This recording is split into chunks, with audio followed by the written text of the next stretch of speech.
আলাইকুম, স্বাগত বিউটি সেলাই ঘরে। আশা করি সবাই ভালো আছেন। আপনাদের দোয়া এবং আল্লাহর রহমতে আমিও ভালো আছি। আজ আপনাদের মাঝে একটি নতুন ভিডিও নিয়ে হাজির হলাম, স্কার্ট প্লাজো। আশা করি ভিডিওটি ভালো লাগবে। ভিডিওটি না টেনে সম্পূর্ণ দেখার অনুরোধ রইল এবং ভিডিওটি দেখার শুরুতে একটি লাইক দিয়ে শুরু করবেন দয়া করে। এখানে কাপড় নিয়েছি 2 গজ 4 গ্রাম, চুটি লং 37। কাপড়টি খুলে 2 ভাঁজ করে নিয়েছি। নিচের দিক থেকে কোমরের মাপ 13.5 ইঞ্চিতে চিহ্ন দিয়ে নেব।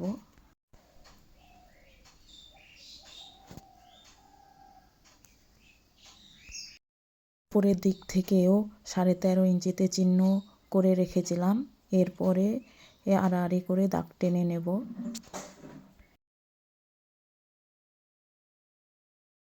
দাগ অনুযায়ী কাপড়টি কেটে নেব।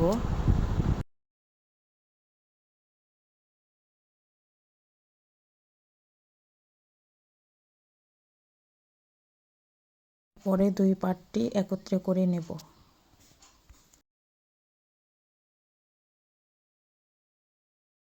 দিক থেকে 2 ইঞ্চিতে রাবার ঘরের জন্য চিহ্ন দিয়ে নেব। এরপর রাবার ঘরের নিচ থেকে প্লাজোটি 37 ইঞ্চিতে দাগ দিয়ে নেব। সোজা দাগ টেনে নেব।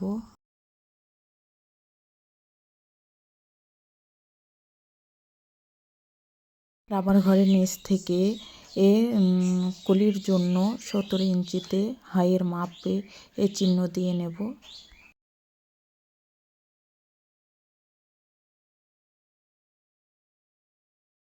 এরপর প্লাজোটি নিচের দিকে ঝুলে যাতে না যায় এর জন্য শেপ কাট দিয়ে রাউন্ড শেপ দিয়ে নেব।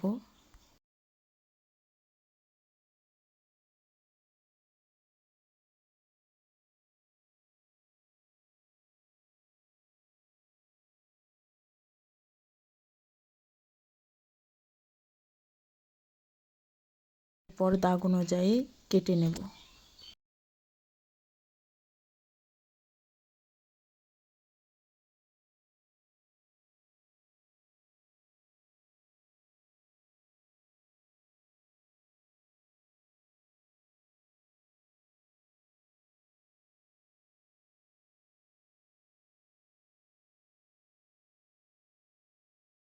এরপর কলি কেটে নেব।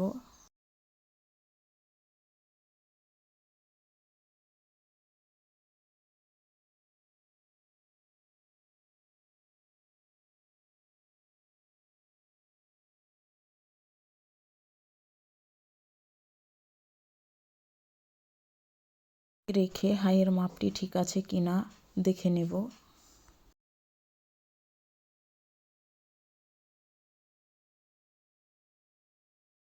এরপর স্কার্ট প্লাজোটির সাইডে জয়েন্ট সেলাই করে নেব।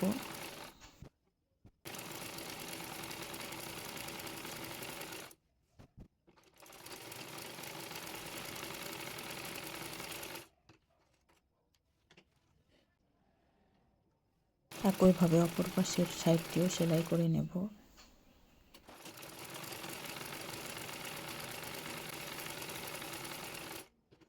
এরপর কলি সেলাই করে নেব।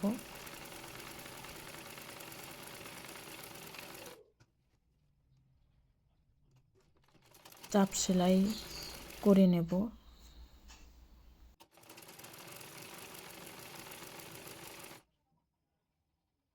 পর অপর পাটের সঙ্গে কলি সহ সেলাই করে নেব।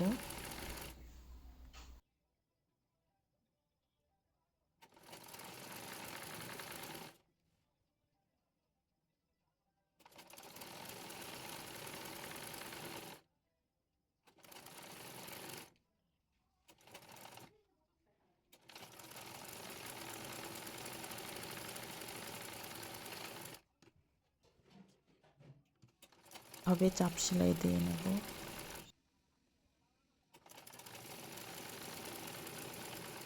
এভাবে 2টি পার্টে রেখে কলি সহ হাই সেলাই করে নেব।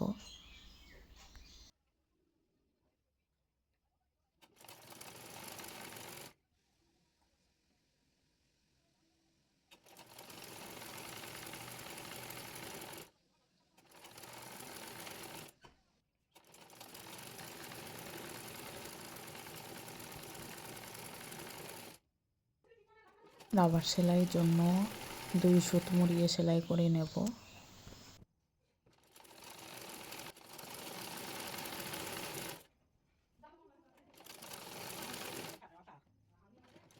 রাবারটি ভালোভাবে সেলাই করে নেব।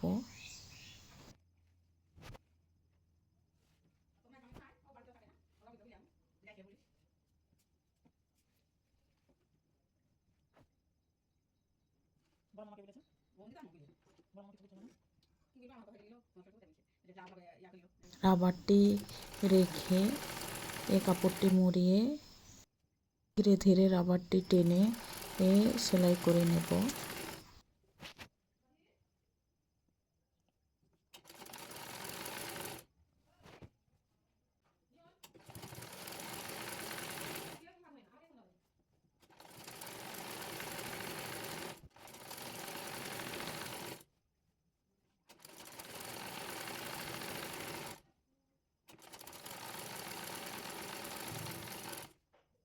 এরপর পায়ের মোহরে চিকন করে মুড়িয়ে সেলাই করে নেব।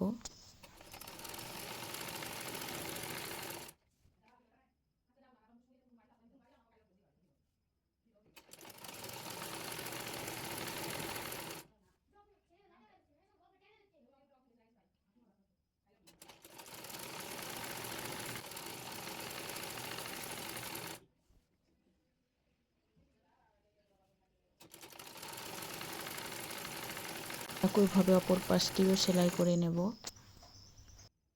এরপর মোহরি অনুযায়ী সালোয়ারটি সেলাই করে নেব। এখানে আমি একটি করে সেলাই দিয়েছি, আপনারা ডাবল সেলাই দিয়ে নেবেন। ভিডিওটি ভালো লাগলে লাইক কমেন্ট শেয়ার করবেন এবং আপনাদের মূল্যবান মন্তব্য জানাবেন। চ্যানেলে নতুন হয়ে থাকলে চ্যানেলটি সাবস্ক্রাইব করে বেল বাটন অন করে রাখবেন। আজ এই পর্যন্তই, কথা হবে পরবর্তী কোনো ভিডিওতে। সে পর্যন্ত ভালো থাকবেন, সুস্থ থাকবেন। আল্লাহ হাফেজ।